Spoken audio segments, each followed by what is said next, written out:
president touched down right on time at 1:20 this afternoon. Mayor Beater there with the president as well. Mayor Beater was in Washington, D.C. for a mayor's conference. Don, we don't have a lot of information, but what I can tell you is that 3 people were stabbed on Rice Street.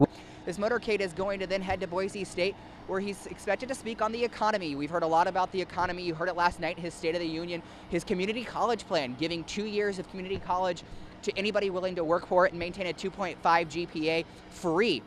Something that's gotten a lot of opposition from Republicans. Don, this case starts well over a year ago when Jack Lamb went to the Ontario ER. He thought his service to the country would be enough for the VA to foot the bill, but the VA hasn't even paid it. Cautious. You can see the crime scene tape now is in the trash can. Officers left the scene about 4:30. I'm told that an autopsy on the suspect who did shoot and kill himself here will be performed tomorrow. Stop where you're at. Stop. As Andy Martin exited this bridge here near 9th Street, that he was jumped and beaten just right up here. You know, Jay, we're actually still seeing about the same as earlier. I want to show you the damage to this Ada County Sheriff's car. Stay home at all, but if you can't, you might just want to get down and have some fun in the snow and enjoy the winter weather.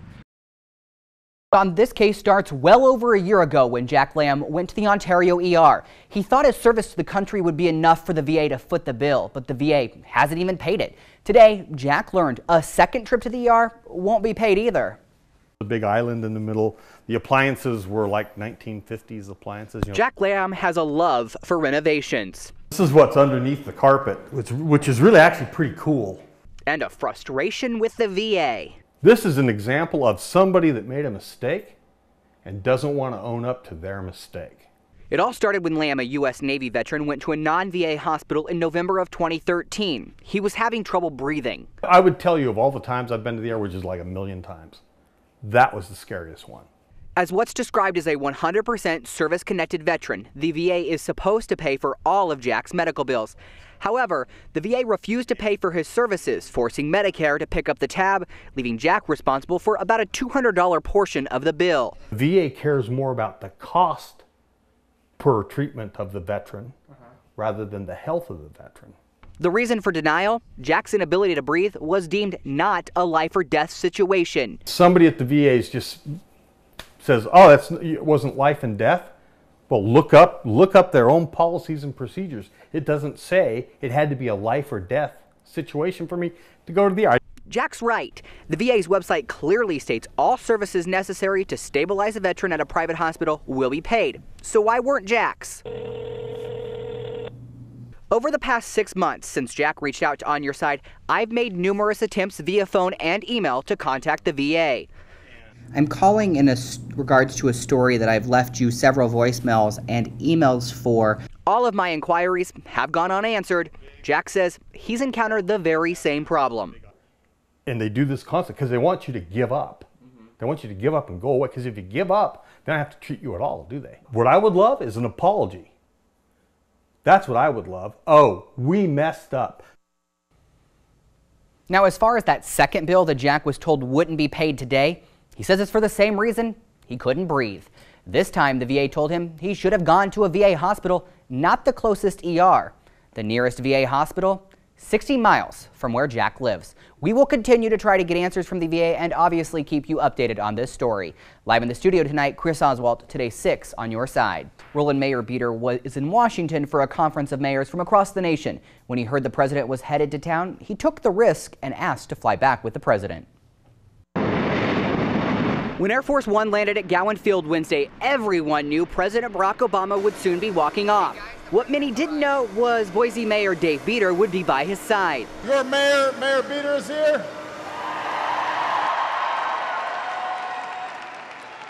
Where is he? Where is he? There he is. Flew back with me on Air Force One. And he didn't break anything. In the state known for its red politics, the city of trees is known for being a Democratic stronghold. When Mayor Beater heard President Obama was coming to town, he knew he wanted to be a part of the action. We just asked. I said all he could do is say no. Is there any way that the mayor could come on Air Force One with the president? The White House's original answer was no, but within 24 hours that changed.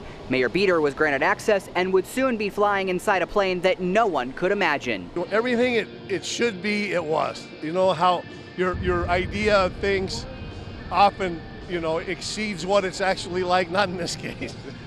as cool as you think it would be, it was that cool. Mayor Beater was excited about that flight. He did take a commercial flight back to attend the remainder of the conferences late this evening.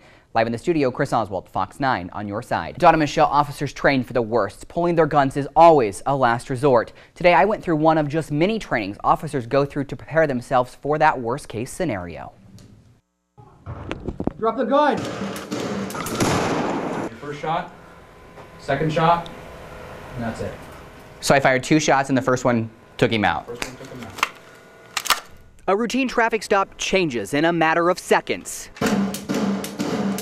Oh my gosh. It's the worst case scenario for any law enforcement officer. Pulling their service weapon is never the first choice. We want them to use deadly force when appropriate, and we also don't want them to try and use a taser when someone's shooting a gun at you. We want them to meet deadly force with deadly force.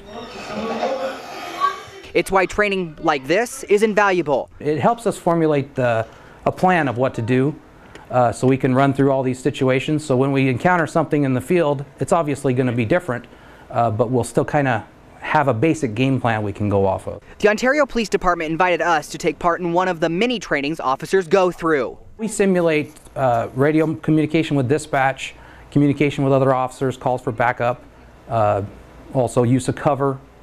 We use the simulated cover, and then appropriate use of force. Using real-life examples and situations, my ability to protect and serve was tested. The county has all their units busy and is asking for our assistance. It didn't take long for me to realize just how quick thinking these officers have to be. In this simulation, I'm responding to an open door at a business.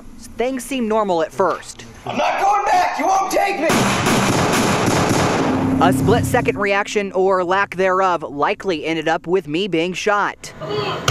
The training also teaches the importance of deciding what type of force to use. Take the same simulation with a different outcome. This time, the suspect comes at me without a gun, but acting very aggressive. Stop where you're at. Stop. It was a split-second decision to fire that likely would not have been justified.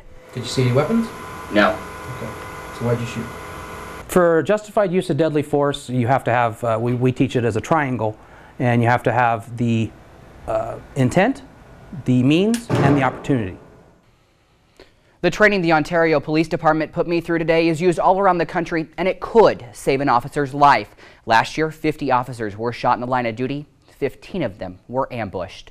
Live in studio, Chris Oswalt, today 6 on your side. Don and Michelle, it was in this alleyway here where the 37-year-old man thought that he was meeting that underage girl who turned out to be an undercover police officer. Investigators say when they approached the man's car to arrest him, he pulled out a gun and shot himself.